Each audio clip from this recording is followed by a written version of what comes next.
Hi friends, welcome in. Today, this is not a good day. So we're gonna play video games and pretend that life is okay. Cool. Cool. I'm gonna get drunk. And I'm gonna cry. And you're gonna be with me. Sound good? Cool. Today is a shit day. Life is bullshit. I don't care. And I have no support, so I'm gonna spend it with you.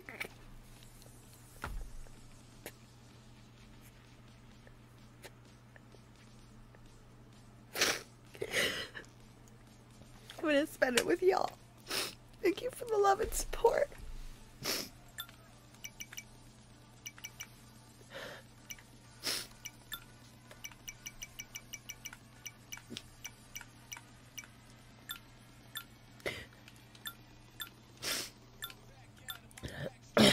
So, for context, I went to get a dental cleaning today. They found another mass in my jaw. That makes the fifth mass in different places.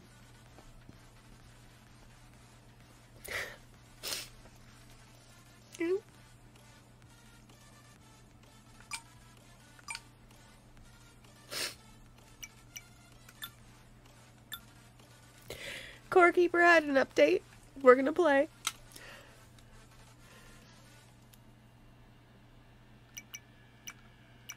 I want the new shit. Where's the new shit?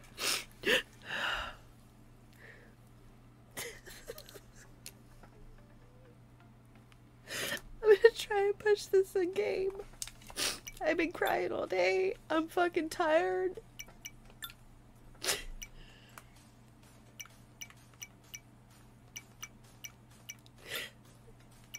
I let depression eat my day away. I just slept the whole entire day because I couldn't deal.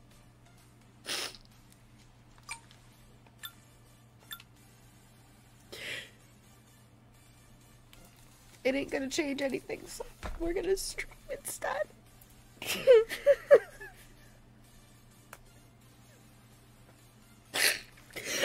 Welcome in. If you're watching me somewhere else, I'm making a fucking fool of myself on Twitch. Come over here and shame me. It's fine. I love you, Mech Mech.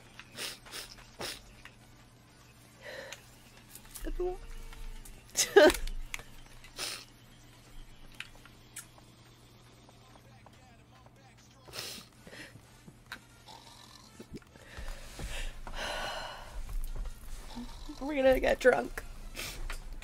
We're gonna get drunk and play Core Keeper and whatever else I feel like until, I don't know, until I have to leave for the airport because I leave for London.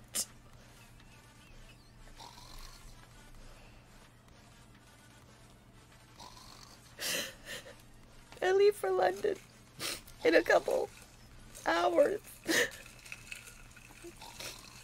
In the evening. After dinner.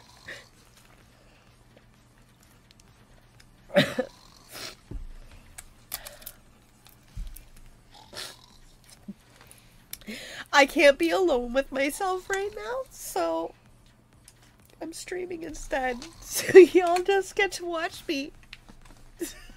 Y'all just get to enjoy what depression looks like. I hope it's amusing for you.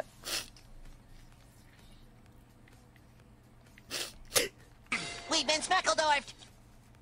Thanks, Shay.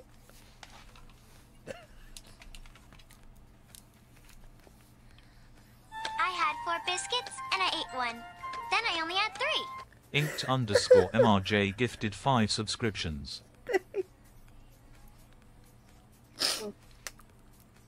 Thanks.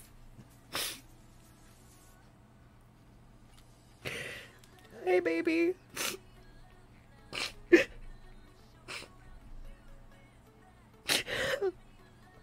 So if you're just joining joining us.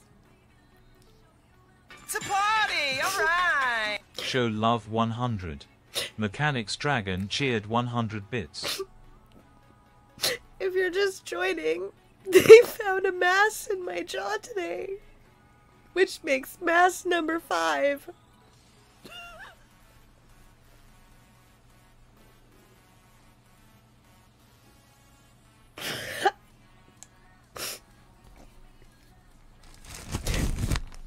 Thank you, Jay.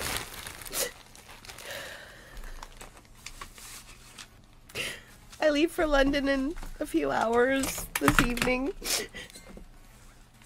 It's whatever, it's fine, it's whatever. Please look after your sister for me. But, just, it's whatever.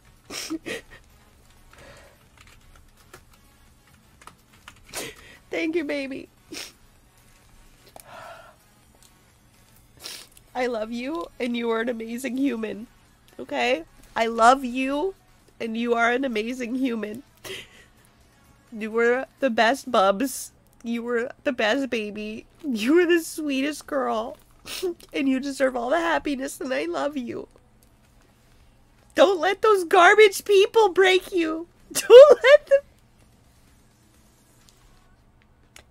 I love you. Don't let them do to you what they did to me. Don't let them break you. Get away from them. Keep them at a limit.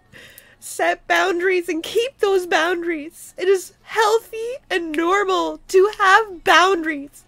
You do not owe anybody for your existence. You didn't ask to exist, and you are not indebted to anybody. You're a good person and a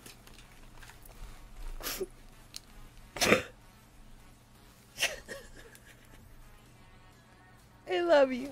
You're a good girl. Look after your brother, please. Jay, I'm doing your sweet. Here's your sour.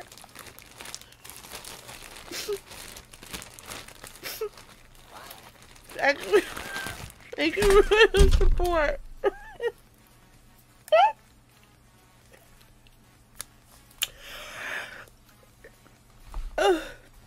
A sour while you're crying is just unpleasant.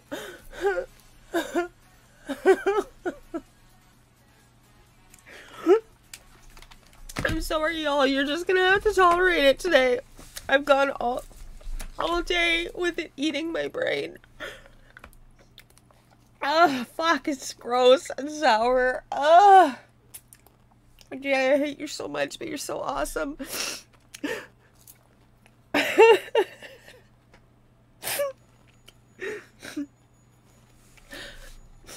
Anyway, I went for a dental cleaning today and got a rude punch in the face.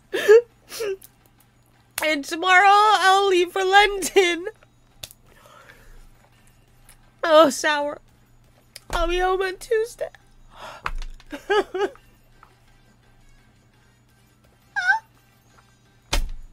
Fuck.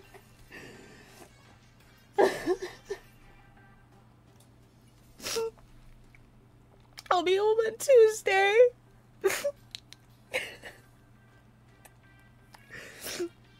And then surgery's on Thursday.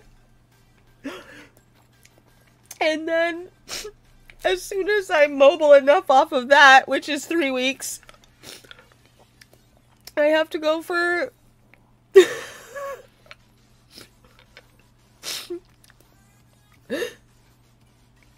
As soon as I'm mobile enough from the hysterectomy, I have to go get my jaw addressed.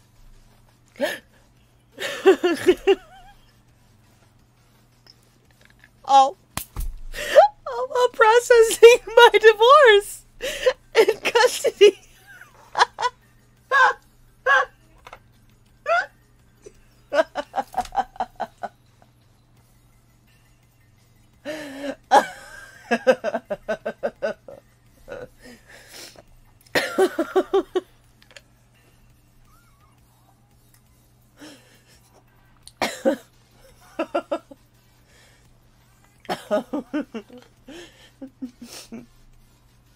If you ever wonder why people jump off buildings, this is shit.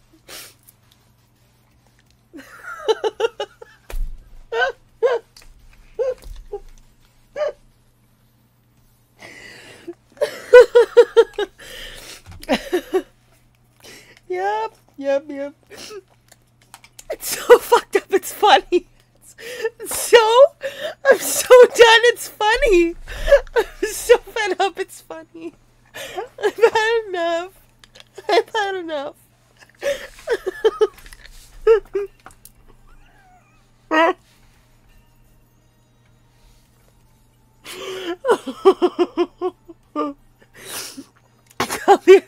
I come here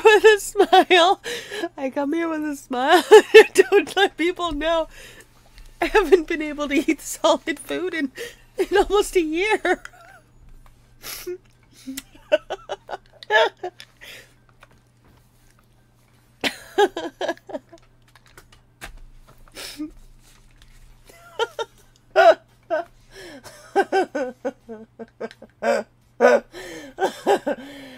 It's just laughable. This is just a joke at this point. It's just funny. Have you ever been in a situation that is so fucked up you can't help but laugh? I'm there. Check it out. There you go. That's where they... This is where they found the new mask today. I went for a routine dental cleaning. Isn't that fun?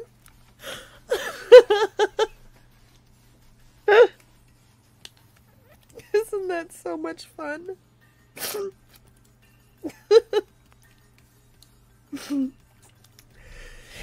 You know what? I don't care. I'm going to London in a few hours. And then maybe my plane will crash. Wouldn't that be great? Oh my god. That would be so good. Don't even look at me. I don't care. That would be such a relief. Oh my god. The fucking weight off my shoulders to not have to. Like...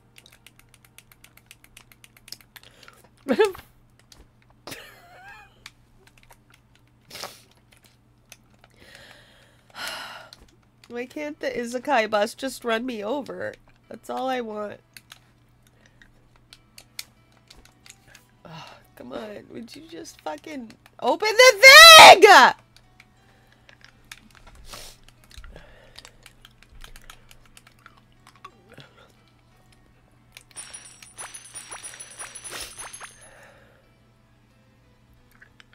I know, right, Mac? Why would I get relief from this? That's crazy. Y'all, you don't understand.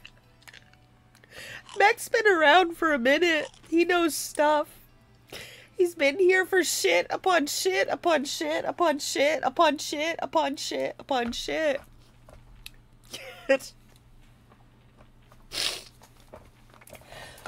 We got a lot of inside jokes y'all aren't gonna be aware of, and that's okay. But you know what? What the fuck ever, right? Who wants to be insanely famous? You know what? I have a psychopath family. Would you like to go viral on TikTok? I'll tell you about my psychopath family, because I don't fucking care anymore. My mother went back to a convicted child molester. Post-conviction for 2 more children. I was child number 1 of that 2 set. Perspective start number 1. So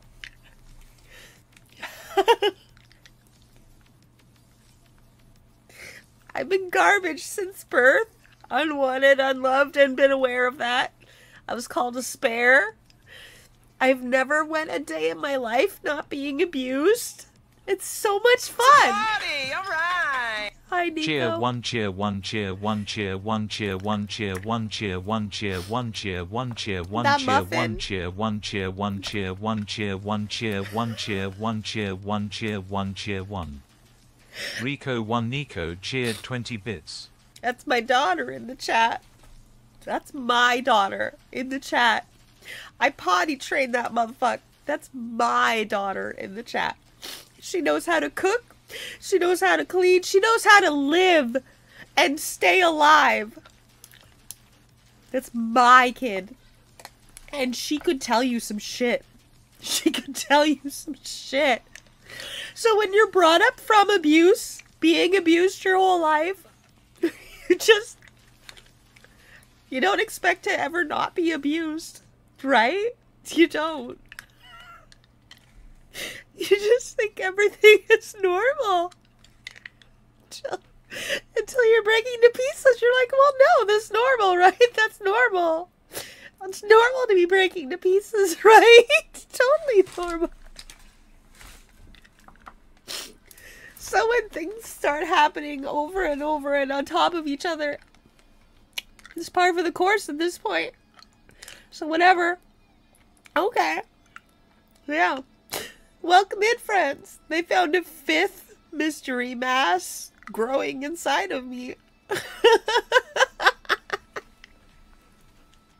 Yay!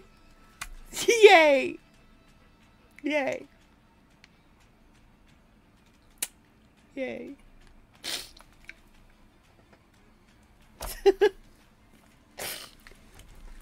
We're gonna get drunk and break down and play video games together! Yay! The Core Keeper had an update today. You can get like camels and shit now. That's what Elsima said. So, that's what we're gonna check out.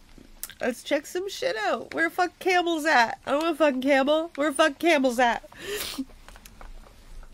I don't want a fucking camel. Let's fucking do this shit.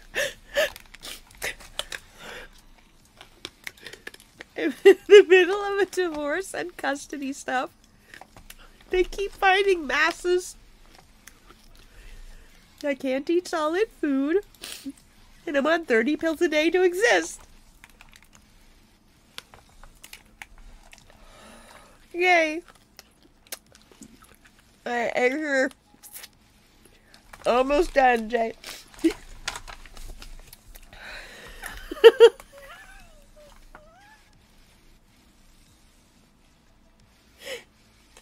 Every time I start getting excited about something, something happens. It's like a punch to the gut to remind you that you can't have nice things. This is that moment again. Reminder.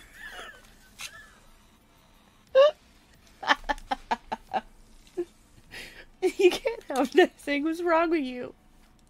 You're a child of garbage. Come from garbage, and you'll be garbage forever. And you deserve garbage because you are garbage. And that's what my brain says over and over and over. Isn't that great? Yeah. We're gonna go put some portals down or whatever. I don't even know. I don't know what I'm doing on the game. I don't remember. You know what? I might switch the game. Fuck it. Let's play fucking Hello Kitty. I don't have the brain for this right now. No, Fall Guys. We'll start with Fall Guys.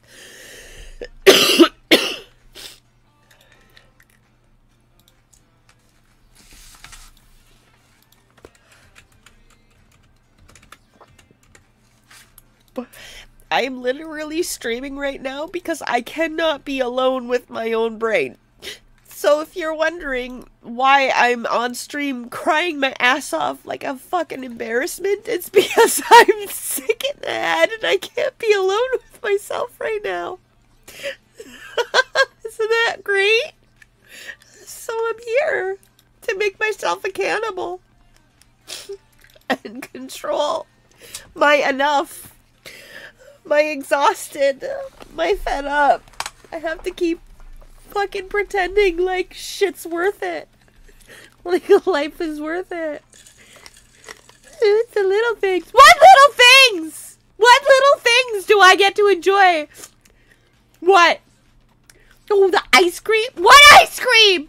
I can't have ice cream. I can't have any of that shit.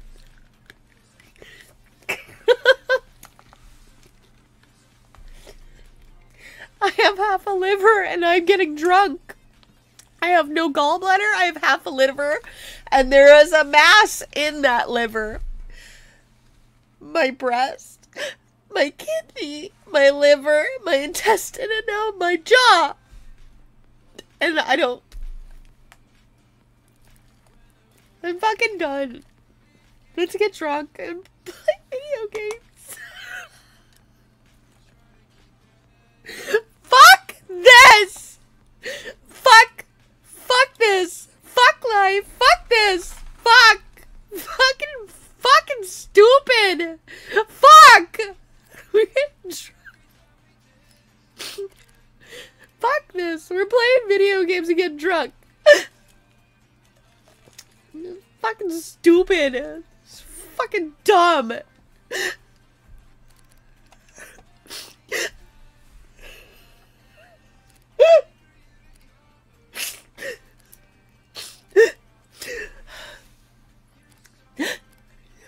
Fuck this shit.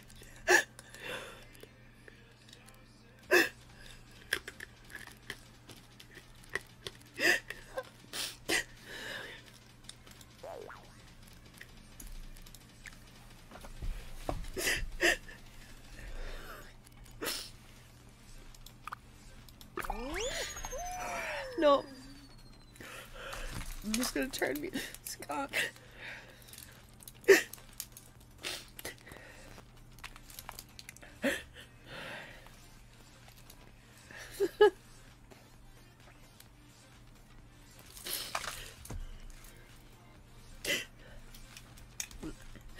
I am drinking half a bottle of 23% Japanese plum liquor. If you're curious, yeah, I know. I have not eaten anything today. I don't plan to either. Because if I try, I'll throw up. Because I threw up all day yesterday.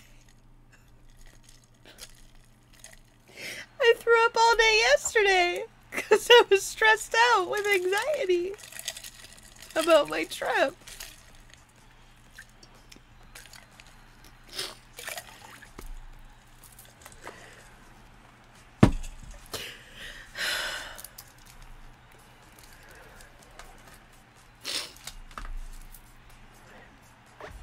I love you back. The very second I have a chance, I'm going to hug the absolute shit out of you until your beard pops off.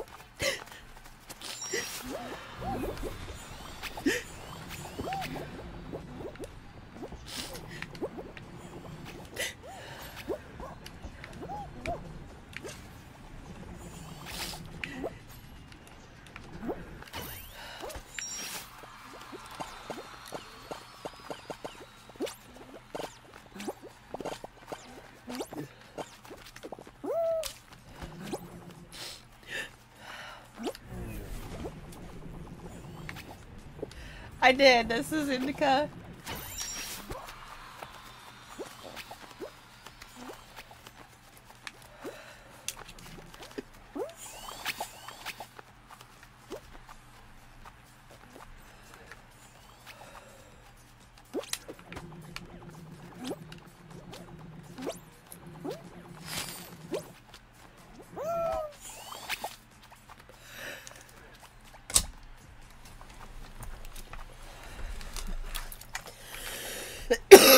How do the garbage people keep living so long? I am... You got these people that are just like fucking heinous psychos living issue-free for so fucking long. And it's like, dude, I just want to love my kids. I don't even need a relationship. I just want to love my kids. Period. I don't fucking need anybody else for that. At all. I don't fucking care about none of that other shit. I don't want clout. I don't want money. I don't want none of that bullshit. I don't want fame. I don't want none of that shit. I just want to love my kids and be loved in return. Because I grew up never experiencing familial love.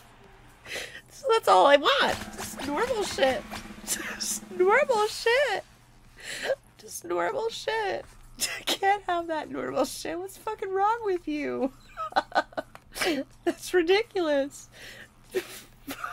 You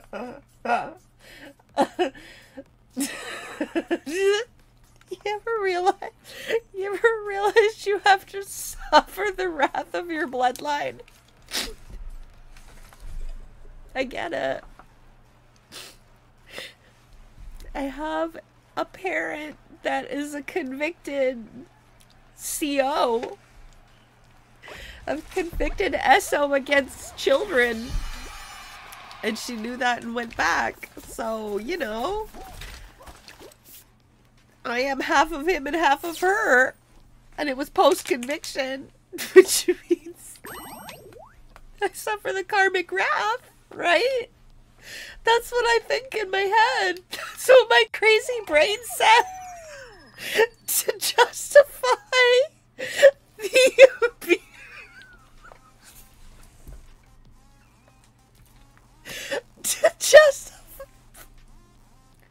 To justify the abuse. To try and make sense.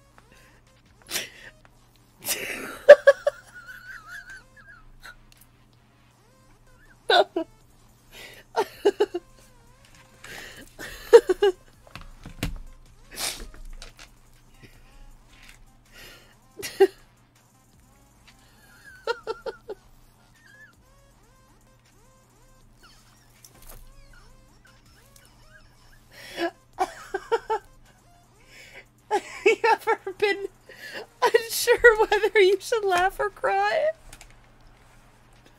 Yep.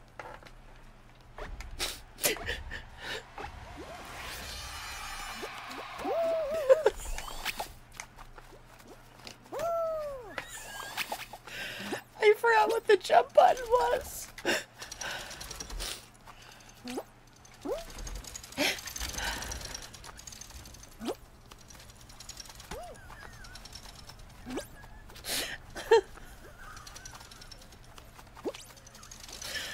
I genuinely don't know whether to laugh or cry. I was like, oh, okay, cool.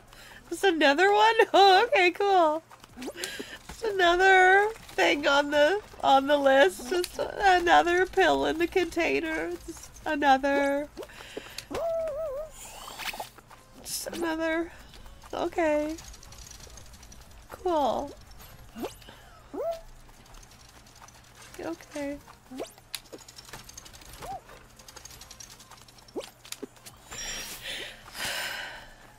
Yeah. Yeah. That's literally how I spent the entirety of my day. And then after I picked up Alice off the bus, I couldn't take it anymore. I had to go to sleep. I had to go to sleep or hurt myself. How stupid is that? So fucking stupid. I had to go to sleep or hurt myself. I couldn't handle it. I'm so fucking done. I'm so fucking done. I'm so fucking done. I'm so fucking done.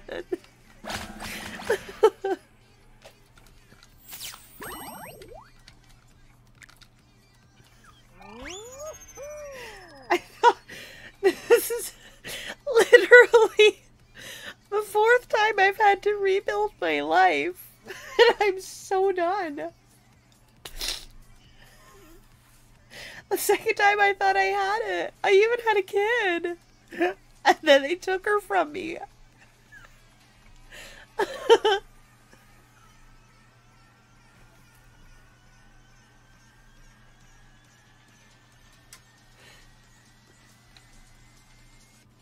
I want my dad.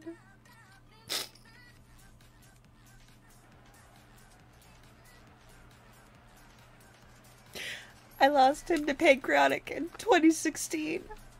Alice was born 2017. I'd have to trade my dad for my daughter. That's what my brain says. I traded my dad for...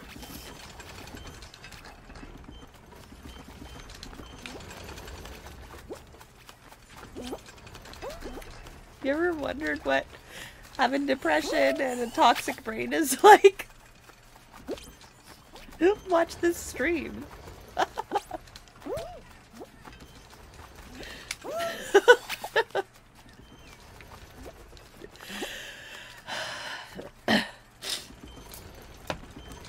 don't want to play this.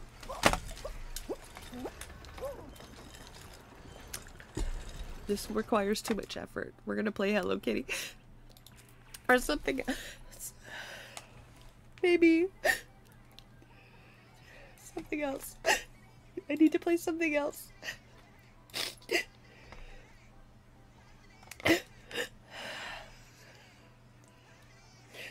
I need something that doesn't want any brains.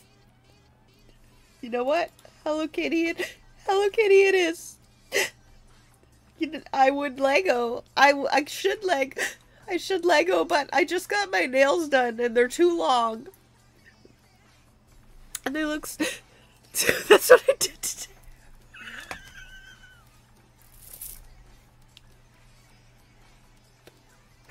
I went to the dentist before I went to get my morning coffee. I went to the dentist office because it's on my walk. I passed by. And I said, hey ladies, do you want anything? Because I'm going to be here an hour. I'm going to go get some coffee. They said, hey girlie, if you want to come in early, we can take you right now. It's like, girl, fuck yeah, get me before I get my coffee. I just brushed. Hell yeah. Let's do this. Let's do this. They started taking x-rays. I found a mass in my jaw on the right that...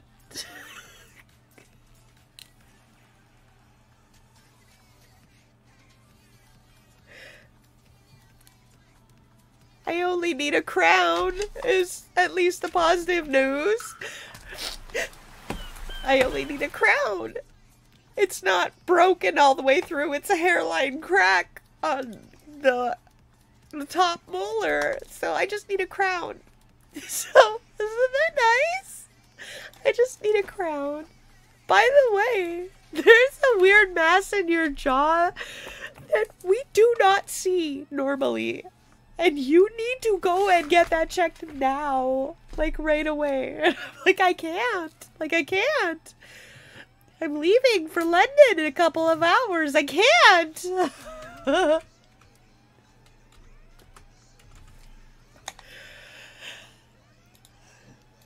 And then as soon as I get back, 3 days later, I have a hysterectomy.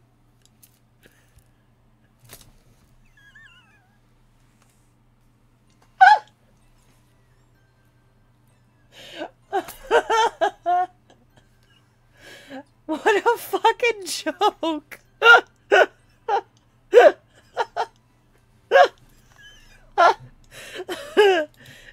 This joke is so bad.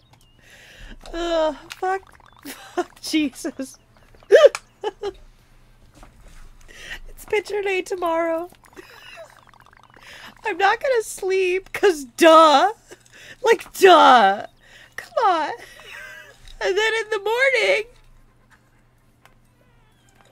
I have my pre-op appointment for surgery.